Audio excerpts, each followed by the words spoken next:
Sir, మన గౌరవ విద్యాశాఖ మంత్రి గారి యొక్క ఆదేశాల మేరకు, మన ప్రభుత్వ అధికారుల ఆదేశాల మేరకు, అదేవిధంగా గౌరవ ఆర్జేడీ గారి యొక్క సూచనల మేరకు మనకి ఈరోజు మనకి చంద్రగిరి కాన్స్టిట్యున్సీలో మన శాసనసభ్యుల వారి సహకారం, వారి యొక్క తోడు మనకి ఎంతో చాలా అమూల్యమైంది.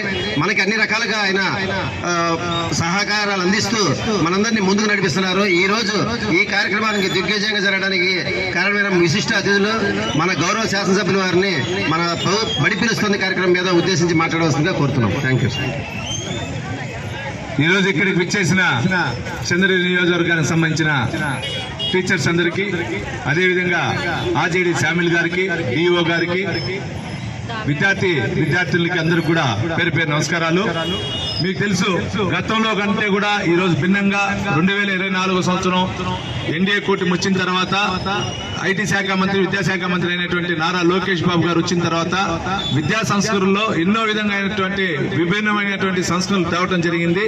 దానిలో భాగంగా ప్రతి ఒక్క పంచాయతీలో కూడా మంచి మంచి స్కూల్స్ రావాలి అంటే ప్రభుత్వ పాఠశాలలు, ఆ పాఠశాలలో కూడా విద్యార్థులు ఫుల్ గా ఉండి ప్రతి ఒక్కరి చోట కూడా విద్యని బాగా చదివించాలనే ఉద్దేశంతో కూడా మోడల్ స్కూల్స్ కూడా పెట్టడం జరిగింది. ఇంతకుముందు ఐదు తరగతులు కలిసి ఒక టీచర్ ఉండేవాళ్ళు. ఈ రోజు అది లేకుండా ఒక్కొక్క తరగతి ఒక్కొక్క టీచర్ని పెట్టి కూడా మన భావి తరాలకు సంబంధించిన పిల్లలందరినీ కూడా ఈరోజు ముందుకు తీసుకుపోతున్నారు. ఒక్కసారి ఆలోచించాలి, మనమందరూ ఇక్కడ సంబంధించినటువంటి విద్యార్థులతో పాటు ఇక్కడ ఉన్నటువంటి ప్రజలందరూ కూడా మనం ఒక ప్రైవేట్ స్కూల్కి వెళ్ళి ఒక విద్యార్థులకు చదివించాలంటే మినిమం 25,000 నుంచి 30,000 అవుతుంది. ఈ రోజు అది లేకుండా మన నారా చంద్రబాబు నాయుడు గారు కానీ, డిప్యూటీ సీఎం గారు అయినటువంటి పవన్ కళ్యాణ్ గారు కానీ, ఐటీ శాఖ మంత్రి కూడా కలిసి, లోకేష్ బాబు గారు కూడా కలిసి ప్రతి ఒక్కరికి కూడా తల్లికి వందనం తరపున కూడా ఎందరు చదివితే అందరికి 15,000 రూపాయలు కూడా ఇస్తున్నారు. ఇది కాకుండా ఎక్కడైతే మన స్కూల్స్కి వెళ్తున్నారో పక్క విలేజ్ కి, వాటికి కూడా ఒక మనిషికి అంటే ఒక విద్యార్థికి 600 రూపాయల లెక్కన కూడా ఆటోకి సంబంధించిన ట్రాన్స్పోర్ట్ డబ్బు కూడా ఇవ్వడం జరిగింది. దీని ద్వారా కూడా విభిన్నత ఎక్కడైతే ఉన్నారో అక్కడ ఉండే ప్రతి ఒక్కరికి కూడా స్కూల్స్ కానీ, స్కూల్ కి సంబంధించినటువంటి బ్యాగ్స్ కానీ, అదేవిధంగా షూస్ కానీ, డ్రెస్ కానీ కూడా మంచి క్వాలిటీ ఇవ్వడం జరుగుతూ ఉంది.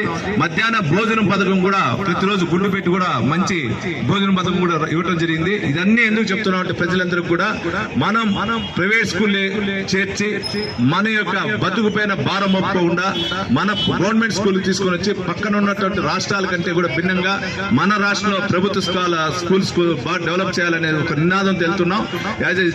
చంద్రగిరి నియోజకవర్గం ఎమ్మెల్యేగా కూడా ఇక్కడుండే ప్రధాన ఉపాధ్యాయులకు కానీ, టీచర్స్ కూడా అందరికీ ఒక విన్నపం, మీరు ఏ గ్రామంలో ఉంటే ఆ గ్రామంలో మీరు మాకు చెప్పండి. అక్కడ మా లీడర్స్ ద్వారా మేము చెప్పి మన స్కూల్లో కూడా